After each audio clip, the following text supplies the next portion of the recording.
Hi everyone! Today we visit Bosch Automotive Steering Jinshan Nanjing, located in the Qixia district. As you'll see in the drone shot coming up, the plant is part of a large Bosch manufacturing campus.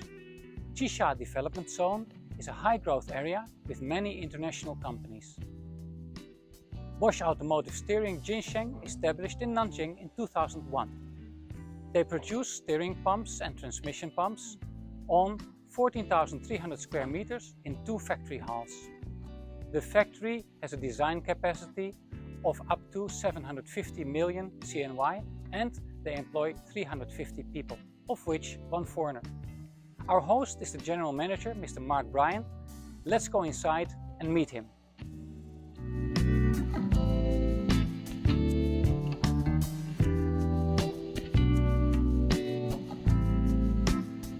Hi Mark. Thanks for inviting us. Welcome, Jan. How about we go upstairs to my office for a further talk? Excellent, let's do that. I'll follow you. Thank you. Okay, Mark, we're now in your office and the goal is to learn a little bit about you. So how about you tell the people that are watching a little bit about yourself, how you got here, what's your nationality and so on. Well, thanks, Jan, and yes, welcome again. I'm actually an Australian citizen coming from Sydney, Australia. So if we just go back to the last 15 years, Jan, I spent 10 years in Japan as a regional president for Bosch's Automotive Steering division and was then asked to come to Shanghai to take over a similar lead role with the Automotive Steering Group in Shanghai due to the then rapid expansion of the business in China here, which is well known. And then I was offered a chance with a position opening in the plant here in Nanjing to step from Shanghai to Nanjing. You must be quite experienced in the Asian cultures then, because I understand you've been living in Japan, working in Japan, and also maybe a little bit about your family situation. Yes, well, I have a Japanese wife, and of course this has afforded me the opportunity to stay and work in Japan, perhaps longer than other people would normally do, and given me an insight into the culture. Jan, I know you've lived in China many years yourself and traveled. The cultures in Asia vary differently from country to country. It's probably a very different kind of management style or leadership style if you need to display in a Chinese entity versus a Japanese entity. Maybe you can explain a little bit to the people what you see are the major differences or what were the biggest challenges, if you will. Yes. Well, I think first there's 2 issues to that, Jan. There's the issue of being a foreign manager in an organization in the Asian culture. So I think you have to treat, you will be respected if you can contribute something in the organization. As a foreign boss in working in the Asian environment, you also have to earn respect. Sure. Yeah. And how you do that is perhaps different from location to location. Japan, it's well known for its management by consensus. But most of all, you need to be competent and be able to really be seen to contribute something to the organization. Without that, you've got no respect, and without the respect, you're gone.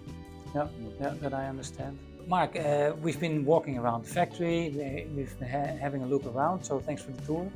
I felt that you have a very nice setup here. It's very impressive. Everything is hyper clean, very structured, real German quality, I would say. And I could see that the people also respect you, because when you walk around with me, then everybody says hi and you're well liked, it seems. So tell me a little bit about how actually did Bosch end up here on this beautiful campus? Well, actually, when I came here already 2 years ago, Jan, this was already here. We moved from another location within Nanjing itself. And it was integrated around 2015 into this, what you now see as, and I think you commented yourself, it's a very large Bosch campus here. This was the strategy to integrate various Bosch divisions into this one campus. And as you've seen, we have 2 halls here, 1 warehouse and 1 factory location. Quite impressive, I have to say. What would you see as an advantage of working in an international company in China? For me personally, or for the company as a whole? We can look at both aspects. Yeah. Well, obviously as personal development as a manager, the experience of working in such an environment where there's the speed, and I have to say the general level of quality of the other managers that are available in the marketplace here in China, and I'm talking today, of course, is very high. And you can pick up very good qualified managers. From a language point of view, they're fluent in English. The education level is getting better and better. So with this, with a good qualified workforce, and the people here are motivated. And this is something that also really surprised me. Yep. The level of motivation and dedication of the people generally for their company, it moves ahead. Yep. And often we can move faster than the head office sometimes. I imagine that is in itself sometimes a bit of a challenge, because then you would outrun the decision-taking process at headquarters. As I say, it depends on the dynamics you have with the headquarters. How would you see, Mark, the business develop, the automotive business in China and or worldwide? Yeah, that is an interesting topic and a very obviously critical issue today. Everyone knows the big topic when you come to automotive is electrification. For us, this is also very impacting. We are doing hydraulic pumps here for steering systems. We also develop pumps for transmissions. And with the electrification that's ongoing, of course, this means if you consider steering systems, well, the onset of electronic steering has been going on for many, many years. But of course, with electrification and transmission development and things like this will obviously is something we really have to be taking note.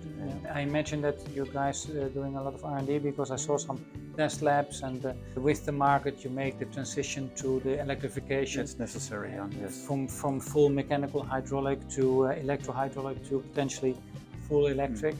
And the speed at which it's happening here is in China. I think I can safely say China is one of the leaders in the market. Yeah, that I can imagine. Mark, we're sort of coming to the end of our talk. What other point or anecdotes do you think is interesting for the viewers? People who have not been in China, not experienced living here, but only hear of what they pick up on the news, living abroad, I'm sorry, but it's a very different picture.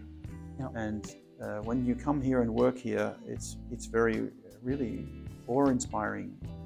As I said before, the speed at which things are moving and the experience. Well, I wouldn't have given up this for anything. Sure. The country as a whole is well run, and that translates into the spirit of the people. You have something called nature and nurture, which for the viewers at home, it's a very big positive in this country. And then, of course, that translates into an enormous speed of the whole society and the market. Yes, yes, it's quite been an experience, and I think you would say the same. From you. So it's been a pleasure having you, and thank you so much. Thank you for the time you spent with us. Thank you. Thanks again, Mark. Details on Bosch Automotive steering Bosch Nanjing can be found in the link below this video. Your company can invite us to showcase your manufacturing in China. Contact us at chinaadvice.com.